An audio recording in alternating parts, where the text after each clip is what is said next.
Hello guys, welcome back to my channel. आज के video में हम एनालिसिस करेंगे Joburg Super Kings versus Sunriser Eastern Cape के बीच होने वाले मैच नंबर 25 के बीच में, जो कि खेला जाएगा आपको वॉन्डर्स स्टेडियम जोहानसबर्ग में।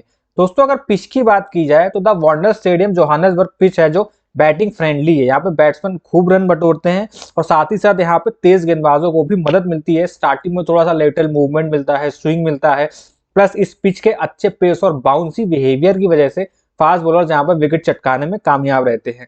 बट देखिए ना, टूर्नामेंट लंबा है, मैचेस हो रहे हैं, तो इस वजह से सेकेंड इनिंग में स्पिनर्स भी गेम में आते हैं और स्पिनर्स को भी ग्रिप मिलती है और वो भी यहाँ पे विकेट चटका सकते हैं। तो अपनी टीम बनाते वक्त ध्यान रखिएगा कि हमें अपनी टीम में एक दो क्वालिटी स्पिनर्स भी रखने हैं। अब दोस्तों बात कर लेते हैं हेड टू हेड की। तो दोनों टीमों ने साउथ अफ्रीका 20 में अब तक कुल मिलाकर 4 मुकाबले में एक दूसरे के सामने खेले हैं, जिसमें जोबर सुपर किंग्स को 2 में जीत हासिल हुई है, वहीं आपकी सनराइजर ईस्टर्न केप को 1 में जीत हासिल हुई है।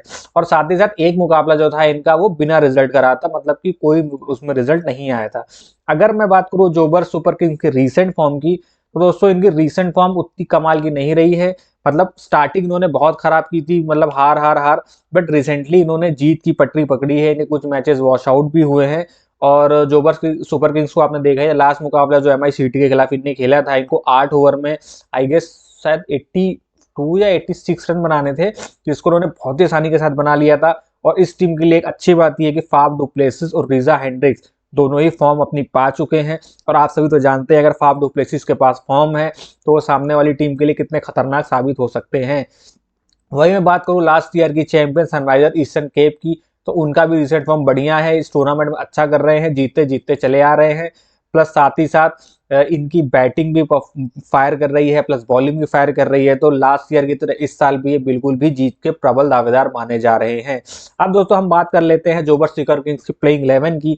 तो मुझे नहीं लगता जोबर सुपर किंग्स अपने विनिंग कॉम्बिनेशन के साथ कोई छेड़छाड़ करेगी। अगर कोई भी चेंज इनकी टीम में देखने को आपको मिलता है तो वो आपको मिल सकता है डेविड वीजे की जगह, शायद किसी और प्लेयर को टीम में जगह दें, क्योंकि डेविड वीजे ना बैट से कुछ कर रहे हैं, ना बॉलिंग में फॉर्म लग रही है। और लास्ट मुकाबले में इनको लास्ट ओवर में बहुत मार पड़ी थी, जिसकी वजह से अगर जोबर सुपर किंग को हार हार मिलती है अगर एमआई सिटी के खिलाफ, तो वो डेविड वीजे का फाइनल ओवर ही था, जिसने पूरा समीकरण बदल दिया था, जिसमें करन पोलार्ड ने बहुत रन लूटे थे। तो अगर मैं बात करूं टीम की प्लेइंग 11 की, तो फाफ डुप्लेसिस और रीजा हेंड्रिक्स आपको ओपनिंग करते हुए नजर आएंगे। साथ ही साथ ल्यूस डुप्लॉय होंगे। 4 नंबर पे हो सकता है वेन मैटसन खेलते हुए आपको नजर आए। 5 पे आपको मोइन अली दिखेंगे, फिर डोनोवन फेरेरिया। डेविड वीजे अगर खेलते हैं तो डेविड वीजे, lizard William, Nandre Burger, Imran Tahir और काइल सीमन। वाइन मेडिसन नीचे आ गए लिस्ट में, बट वो 4 नंबर पे खेलते हुए आपको नजर आएंगे। अब अगर मैं बात कर लूं प्लेयर्स की 1-to-1 एनालिसिस की, तो देखिए सबसे पहले हम बात करेंगे फाफ डुप्लेसिस की। तो दोस्तों फाफ डुप्लेसिस का स्टार्टिंग में मतलब ये टूर्नामेंट खास नहीं था, बिल्कुल आउट ऑफ टच नजर आ रहे थे, बिल्कुल भी रन नहीं बन रहे थे। पर जैसे जैसे टूर्नामेंट आगे बढ़ा है, ग्रेजुअली इन्हें फॉर्म पकड़ी है। और इन्हीं की फॉर्म की के कारण, मतलब यही वो वजह है जिसकी वजह से अभी भी जोबर सुपर किंग्स क्वालिफाई कर सकता है प्लेऑफ्स के लिए, क्योंकि लास्ट मुकाबलों को बोनस के साथ जीतना था, तो बोनस के साथ जीते और एमआई केप टाउन से आगे निकल चुके हैं। प्लस इन्हें अपने आने वाले मुकाबलों में जीत हासिल करके प्लेऑफ के लिए क्वालिफाई करने का सुनहरा मौका दिखाई दे रहा है। और फाफ डुप्लेसिस भी फॉर्म में आ चुके हैं। देखें ना रिसेंट फॉर्म अगर आप देखें तो लास्ट मुकाबले में ताबड़तोड़ 50 रन बनाए थे, लगभग 200 के स्ट्राइक रेट से। फिर उससे पहला मुकाबला जो रेन की वजह से वॉश आउट हो गया था, उसमें भी टच में नजर आए थे। उसी मैच से हमें झलक दिखाई दी थी कि फाफ डुप्लेसिस फॉर्म में वापस आ चुके हैं। ताबड़तोड़ 25 रन बनाए थे, 17 रन बनाए, फिर 9 रन बनाए हैं, फिर 10 रन इनने बनाए हैं। तो ये एक कैप्टेंसी की सेफ पिक है। फाफ डुप्लेसी हमेशा कैप्टेंसी की सेफ पिक होते हैं अगर वो फॉर्म में है, क्योंकि डुप्लेसिस फॉर्म में है तो आप ये मान के चलिए वो आपको लंबा स्कोर बना के देंगे। वहीं अगर मैं बात करूं रीजा हेंड्रिक्स की, तो लास्ट मुकाबले में रीजा हेंड्रिक्स को बैटिंग नहीं आई थी, क्योंकि डुप्लेसिस और लूइस डुप्लॉय ओपनिंग करने आ गए थे, क्योंकि ताबड़तोड़ बैटिंग करनी थी इस वजह से। तो रीजा हेंड्रिक्स आज वापस ओपनिंग करते हुए आपको नजर आएंगे। और उनका भी स्टार्टिंग अच्छा नहीं था, बट वो भी फॉर्म में है। देखिए ना रिसेंट पिछले जो जो मैच वॉश्ड आउट हुआ था उसमें 11 रन बनाए थे, लास्ट मुकाबले में तो उनकी बैटिंग आई नहीं थी, बस 79, 4, 8, 38। तो इनका थोड़ा ऑन ऑफ चल रहा है, बट ये है कि ये भी फॉर्म में नजर आ रहे हैं, तो आप इनको भी छोड़ नहीं सकते हैं। वही बात करूं ल्यूस डुप्लॉय की, तो शुरुआत से जोबर सुपर किंग्स के लिए अगर कोई 2 प्लेयर सबसे ज्यादा फॉर्म में है तो एक मोइन अली और ल्यूस डुप्लॉय। तो देखिए ना इनका रिसेंट फॉर्म कमाल का है, 41 रन पिछले मुकाबले में बनाए थे ताबड़तोड़, जो कि जीत के लिए मतलब बहुत अहम योगदान था लास्ट मुकाबले में। साथ ही साथ शून्य पे आउट हो गए थे उससे पहले वाले मुकाबले में, बट वो हो जाता है कभी कभी किसी भी प्लेयर के साथ। फिर 30 रन, 33 रन, 71 रन, तो मतलब गजब की फॉर्म में लूज डुप्लॉय हैं। और ये आज के मुकाबले में ट्रम्प साबित हो सकते हैं, क्योंकि लास्ट मैच की परफॉर्मेंस के बाद काफी लोग इनको कैप्टन वाइस कैप्टन बनाएंगे, इसी वो भी है, बट इनको छोड़ना नहीं है। अगर आप ये सोच के छोड़ देंगे कि भाई हर कोई इनको ले रहा है, हम छोड़ दें, तो आप सबसे बड़ी गलती करेंगे, क्योंकि जो प्लेयर लंबे रन बनाना जानता है उनको छोड़ने का रिस्क नहीं ले सकते हैं। वही बात करें मोइन अली की, तो लास्ट मुकाबले में तो मैच छोटा हो गया था, इस वजह से उन्होंने सिर्फ एक ओवर डाला था, शायद पहले ही ओवर डाला था। बट मोइन अली बिल्कुल चॉइस है, और जिस हिसाब से फाफ डू प्लेसेस की फॉर्म है, लूज डोप्लॉय ने परफॉर्म किया है, उस हिसाब से मोइन अली को ज्यादा लोग कैप्टन वाइस कैप्टन नहीं बनाएंगे। इसलिए ये ट्रम्प साबित हो सकते हैं, क्योंकि बैटिंग में ठीक ठाक परफॉर्म कर रहे हैं, क्योंकि नंबर नीचे आता है, बट बॉलिंग में अच्छा रिकॉर्ड है इनका। 0 विकेट लास्ट मुकाबले में तो एक ही ओवर फेंका था, और लास्ट मुकाबला तो बारिश की वजह से बिल्कुल ही सारे मतलब प्लानिंग प्लॉटिंग हमारी भी बेकार हो गई थी, बट फिर भी हमारी टीम सेफ निकल गई थी। तो मोइन अली 0 विकेट 23 रन बनाए थे, फिर 2 विकेट मारी थी, फिर 25 रन बनाए, फिर कोई विकेट नहीं है। तो मतलब ये हैंडी साबित होंगे सामने वाली टीम के लिए, क्योंकि उस टीम में लेफ्ट हैंडर्स हैं, जैसे डेविड मलान हो गए, और उसका शायद आई गेस टॉम हार्टले या एबल कोई है, वो भी लेफ्ट हैंडर है। तो मतलब लेफ्ट हैंडर हैं सामने वाली टीम में, तो उनके लिए खतरनाक साबित हो सकते हैं मोइन अली। और मोइन अली को कहा जाता है कि player with an golden arm है, ये बॉलिंग कराते हैं तो विकेटें तो ये मारेंगे ही मारेंगे। मैं बात करूँ डोनोवन फेरेरिया की, तो ये विकेट कीपर बैट्समैन है, रिसेंट फॉर्म ठीक है, 56 run, 5 run, 4 run, 14 run. But ये है कि सामने वाली टीम में ट्रिस्टन स्टफसन जो इनसे बेहतर चॉइस है, क्योंकि इस समय में फॉर्म में हैं और फॉर्म में नजर आ रहे हैं, इस वजह से इनको मैं ड्रॉप करके चलूंगा। बाकी मैं ट्रिस्टन स्टफ्स को इनके ऊपर रखूंगा। और बाकी जो फाइनल डिसीजन होगा तो टॉस के टाइम पे आपको पता चलेगा। तो टॉस के टाइम पे आप की जो फाइनल टीम होती है हम टेलीग्राम चैनल पे आपको प्रोवाइड करते हैं, तो जल्दी से जल्दी जाइए, लिंक डिस्क्रिप्शन में है। तो हमारे टेलीग्राम चैनल को ज्वाइन करिए, उसमें हम आपको प्लेइंग 11 देते हैं, कंफर्म प्लेइंग 11, पिच रिपोर्ट देते हैं, प्लस साथ ही साथ अपनी फाइनल टीम भी देते हैं, और कैप्टन वाइस कैप्टन की चॉइसेस भी देते हैं। तो आपको बहुत बेनिफिशियल होगा। तो जल्दी से जाइए हमारे टेलीग्राम चैनल को ज्वाइन करिए, और एकदम फ्री है, कोई चार्ज हम उसका नहीं लेते हैं। जल्दी जल्दी जाइए।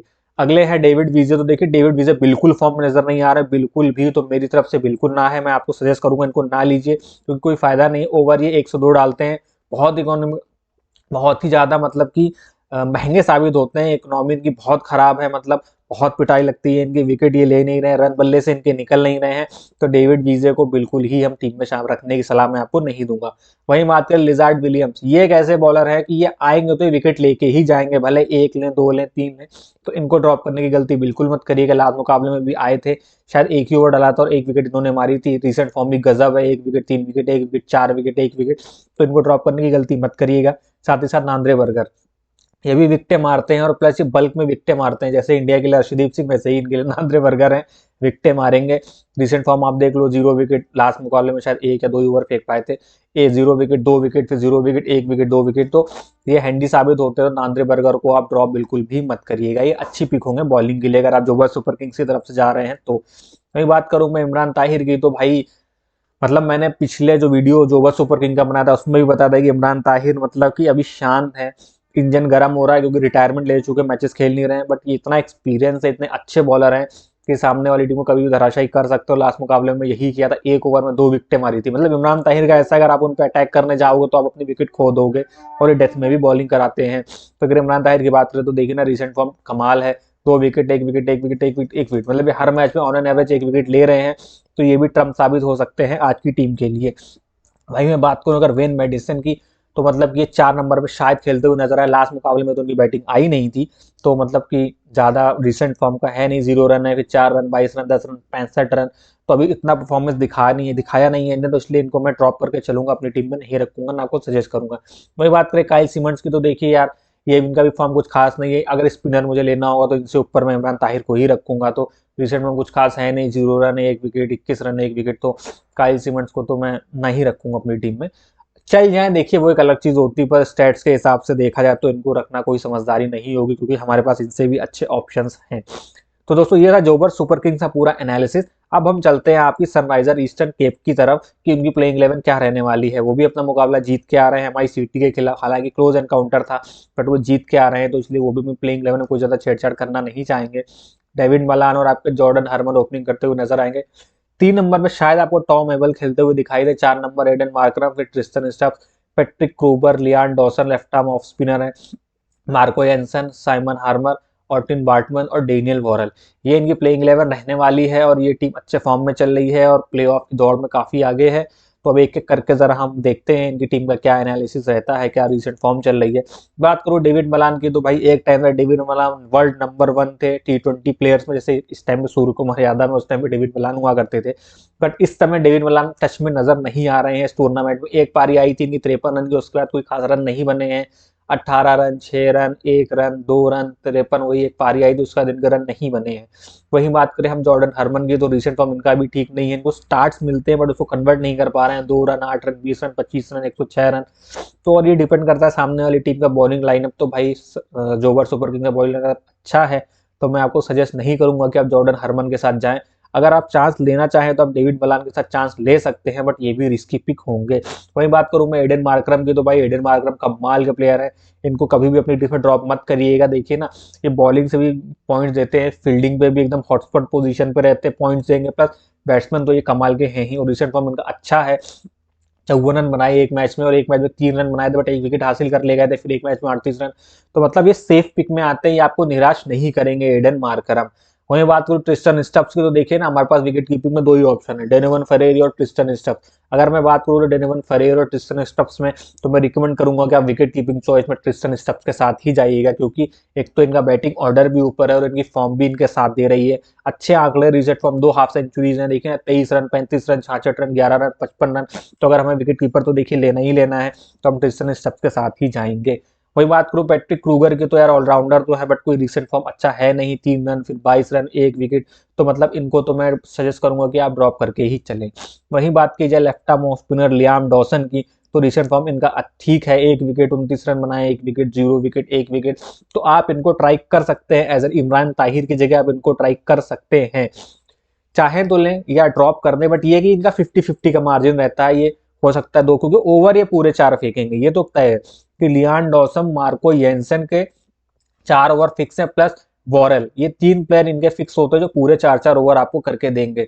वही मैं बात करूँ टॉम एवेल की, तो भाई कमाल के प्लेयर है, इनको ड्रॉप मत करिएगा। अच्छे टच में अगर सनराइजर ईस्टर्न केप की तरफ से कोई बैट्समैन प्रचंड फॉर्म में है, तो वो आपके टॉम नेबल है। लास्ट मुकाबले में हाफ सेंचुरी, 60 रन, 31 रन, फिर एक में मिस कर गए थे, फिर 65 रन इनने बनाए हैं।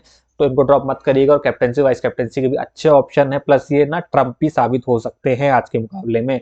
वहीं अगर मैं बात करूं मार्को येंसन की, तो भाई ये तो गजब का ऑलराउंडर है, पावर प्ले में विकेट लेने की कला इसके पास है। अगर आप मार्को येंसन अपनी टीम में ले रहे हैं, तो मान के चलो कि ये डुप्लोय और रिजा हेंड्रिक्स और फाफ डुप्लेसिस, इनमें से किसी एक को ड्रॉप कर सकते हो आप। और मोस्ट प्रोबेबली अब रिजा हेंड्रिक्स को ही ड्रॉप करना, क्योंकि डुप्लेसिस अच्छे फॉर्म में है। तो बाकी देखते हैं। इनका रिसेंट फॉर्म ठीक है, मतलब बहुत खतरनाक नहीं है, बट ठीक है। 1 रन बनाए, 1 विकेट लिया है, फिर 3 विकेट लिए हैं, 2 विकेट लिए हैं, 24 विकेट लिए हैं। तो आप मार्को येंसन को अपनी टीम में रखिएगा, ड्रॉप मत करिएगा, क्योंकि समझदारी भरा डिसीजन नहीं होगा। एटलीस्ट अगर आप 2-3 टीम बना रहे हैं, तो किसी एक टीम में ड्रॉप कर लें जिसमें आप रिस्क लेना चाहते हैं। बट ऐसे मार्को येंसन को ड्रॉप करना काफी रिस्की होता है, क्योंकि डेथ में भी बॉलिंग कराते हैं, स्टार्टिंग में भी कराते हैं, और कभी कभी मिडिल ओवर भी फेंक जाते हैं। वही मैं बात करूं साइमन हार्मर की, तो भाई इनका फॉर्म अच्छे बॉलर है, बट अभी फॉर्म में है नहीं। 0 wicket, 0 wicket, 4 wicket, 0 wicket, 0 wicket. तो ये एक तरह से अगर आप चाहे तो रिस्की पिक भी है। रिस्की तो नहीं बोलूंगा, बट ट्रम्प ले सकते हैं, क्योंकि रिसेंट फॉर्म में एक भी विकेट नहीं आया है, तो उनका सिलेक्शन परसेंटेज बहुत कम होगा। और आप अगर इनको अपनी टीम में रखते हैं, तो ग्रैंड लीग में ये आपके लिए ट्रम्प साबित हो सकते हैं, क्योंकि सिलेक्शन परसेंटेज कम है। और साइमन हार्बर आप रखेंगे तो विकेट मार देंगे। मैं बात करूं मैं ओटनेल बार्टमैन की, तो ये भी अच्छे फॉर्म में है। 2 wicket, 4 wicket, 1 wicket, 3 wicket, 0 wicket. तो मतलब गजब की फॉर्म में है। वहीं बात करूं मैं डेनियल वॉरेल की, तो 1 wicket, 2 wicket, 3 wicket, 1 wicket, 1 wicket. अब बात यही हो जाती है इसमें कि प्लेंटी की हमारे पास समस्या हो गई कि हम किसको लें, किसको छोड़ें। देखिए Lizaad Williams, Nandre Burger, Ottneil Baartman, Daniel Worrall, Marco Jansen. अब सोचो 5-5 आपके पास फास्ट बॉलर्स हैं, तो आप किसको लोगे, किसको छोड़ोगे, वो वाली स्थिति आ गई है। तो अब साथ में लियाम डॉसन, तो 6 तो ये बॉलर हो गए, फिर आप इमरान ताहिर को लोगे। तो यहाँ पे हमें स्मार्ट खेलना है, हमें पूरा देखना है कि हम ये जो आज का मैच है ना, ये उस चीज का मैच नहीं है हमारा कि हमें कौन सी स्मार्ट पिक करनी है। ये जो हमारा मैच है आज का टूर्नामेंट, ये है स्मार्ट कौन सा प्लेयर हमें छोड़ना है, स्मार्ट ड्रॉप का मैच है। तो ये हम आंकड़े बनाएंगे और आगे मैं आपको पूरी टीम दूंगा, तब आपको पता चलेगा कि मैंने किसको लिया है और किसको छोड़ा है। वही बात करें हम आज की फैंटेसी टिप्स की, कैप्टनसी वाइस कैप्टनसी की, तो उसमें अगर सेफ कैप्टन वाइस और वाइस कैप्टनसी में आप जाना चाहते हैं, तो आप मोइन अली को बना सकते हैं, एडन मार्करम को बना सकते हैं, प्लस मार्को येंसन को बना सकते हैं। ये आपकी सेफ चॉइस है कैप्टनसी वाइस कैप्टनसी की, क्योंकि ये 3 ऐसे प्लेयर हैं कि इनके मतलब बिल्कुल फ्लॉप होने के चांसेस बहुत रेयर होते हैं, अनटिल अनलेस कि जैसे लास्ट मैच में हुआ कि जे स्मट्स जो थे उनको बॉलिंग ही नहीं दी डीएसजी ने, तो वो हो सकता है कि मोइन अली को ओवर्स ना मिले, बट ऐसा होता नहीं है जनरली कि मोइन अली को ओवर्स ना मिले। एडन मार्करम बैटिंग से परफॉर्म करते हैं, बॉलिंग से परफॉर्म करते हैं, फील्डिंग से परफॉर्म करते हैं, खुद कैप्टन है तो ऊपर भी खेलने आ जाते हैं। साथ ही साथ मार्को एंसन पूरे 4 ओवर कराएंगे, बैटिंग में भी हैं, फील्डिंग में भी हैं, तो ये सेफ कैप्टनसी का ऑप्शन होंगे आपके लिए। वहीं मैं बात करूँ ट्रम्प पिक की, देखिए फाफ डुप्लेसिस ट्रम्प पिक हैं, क्योंकि देखिए 2 मैच से चल रहे हैं तो बहुत लोग उसमें चले जाएंगे कि लॉ ऑफ एवरेजेस लगेगा, शायद फ्लॉप हो जाए, ना चले, तो ऐसा नहीं है। फाफ डुप्लेसिस जब फॉर्म पकड़ते हैं तो बहुत तगड़ी फॉर्म पकड़ते हैं और अच्छा परफॉर्म करके आप लोगों को देते हैं। मैं बात करूँ ल्यूइस डुप्ले और टॉम एबल, ये ट्रम्प साबित होंगे आज के मुकाबले में आपके लिए। वहीं अगर रिस्की पिक की बात करूँ तो वो होंगे रीजा हेंड्रिक्स और डेविड मलान। लास्ट मैच में रिस्की पिक थे, उन्होंने घसा भी परफॉर्मेंस दी और मुझे आज कहीं ना कहीं लग रहा है कि रीजा हेंड्रिक्स ज्यादा रन बनाएंगे, ज्यादा पॉइंट्स हमको देके जाएंगे। वहीं अगर आप डिफरेंशियल पिक में जाना चाहें तो आप लिजार्ड विलियम के साथ जा सकते हैं, और साथ ही साथ अगर आप और थोड़ा जाना चाहें तो आप डेनियल वॉरेल को भी वाइस कैप्टन बना सकते हैं। तो ये था दोस्तों पूरा रिस्की पिक का, आपकी फैंटेसी का, आपका आज का टिप कि आप किसको सेफ कैप्टन बनाए, किसको रिस्की बनाए, किसको ट्रम्प लें।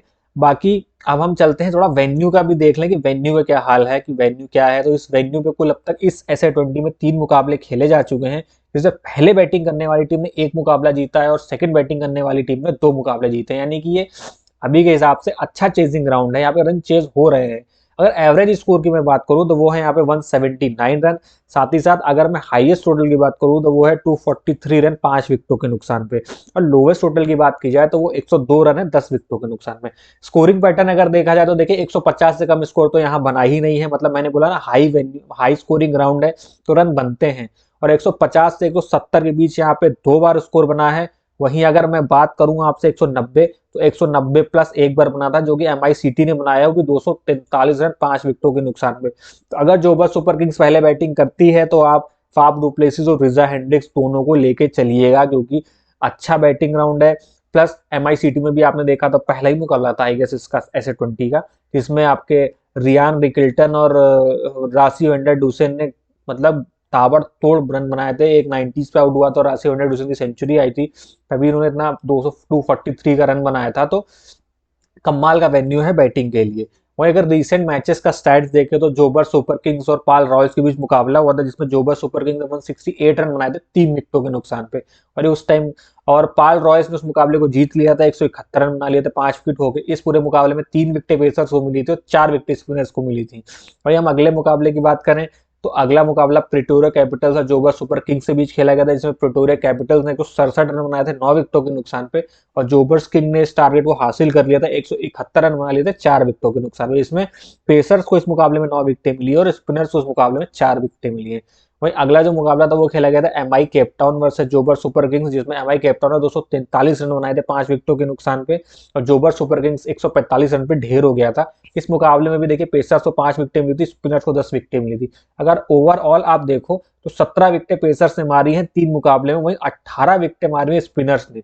तो स्पिनर्स को और पेसर्स को दोनों को फायदा हो रहा है, बट सेकंड इनिंग में स्पिनर्स को ज्यादा फायदा हो रहा है। तो जो टीम पहले मतलब कि चेस मतलब जो टीम पहले बैटिंग कर रही है तो आप उस टीम के स्पिनर्स को थोड़े से तवज्जो दे सकते हैं, क्योंकि ज्यादातर होता क्या है ना कि जो टीम पहले खेलती है वो हाई स्कोरिंग मेन्यू है, तो टारगेट बनाती है सामने वाली टीम पे, चेजिंग का प्रेशर होता है, तो स्पिनर्स गेम में आ जाते हैं।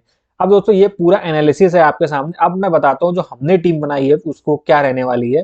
तो जो हमारी टीम है दोस्तों, उसमें हमने स्टिसन स्टब्स को एज एन विकेट कीपर लिया है, Reeza Hendricks, Faf du Plessis, Tom Abell, Leus du Plooy हमारे बैट्समैन रहने वाले हैं। और ये टीम हमने बनाई है जब जोबर सुपर किंग्स पहले बैटिंग कर रहा है और सनराइजर ईस्टर्न के पहले बॉलिंग कर रहा है, तो उस चीज को ध्यान में रखते हुए हमने टीम बनाई है। ऑलराउंडर सेक्शन की बात करूँ तो हमने मोइन अली को ऑलराउंडर लिया है, एडेन मार्करम प्लस साथ में मार्को एंसन रहेंगे। और अगर मैं बॉलिंग की बात करूँ तो बॉलिंग में हमने डेनियल वॉरेल, लिजार्ड विलियम और नांद्रे बर्गर को लिया है। दोस्तों इसमें हम इक्का दुक्का चेंजेस आपके लिए कर सकते हैं, वो तो टॉस पे डिपेंड करता है, क्या टॉस होगा, क्या प्लेइंग 11 रहेगी, क्या प्लेइंग 11 में कोई चेंज होगा। जैसे कल के मुकाबले में जूनियर डाला खेले थे तो मैंने जूनियर डाला को लिया था और जूनियर डाला 5 विकेट लेके गए थे। मैंने भी बोला था, मैंने फाइनल टीम टेलीग्राम पे दी थी, अब जाके देख लीजिएगा। हमने रिजा ब्रिस्की को कैप्टन बनाया था, साथ ही साथ जे स्मर्ट्स को वाइस कैप्टन बनाया था। अब अनफॉर्चुनेटली हमने ये सोच के जे स्मर्ट्स को वाइस कैप्टन बनाया था कि देखिए बैटिंग में ऊपर आते हैं, प्लस बॉलिंग उनको मिल रही थी हर मुकाबले में, पर कल पता नहीं केशव महाराज क्या थे कि क्वालिफाई कर गए हैं तो ओवर ट्राई कर रहे थे, जिस वजह से जे स्मर्ट्स का बैटिंग ऑर्डर काफी नीचे रखा है इनने। देखिए नॉट आउट गए थे, अच्छे रन बना के गए थे ठीक ठाक, प्लस बॉलिंग उनको दी ही नहीं, उनकी जगह पे कीमो पॉल को ज्यादा तवज्जो दे दी गई, बैटिंग में भी प्रमोट किया गया, बॉलिंग में भी ओवर्स दे दी गए, जिस वजह से हमें नुकसान तो नहीं हुआ बट हम रैंक 1 नहीं ला पाए।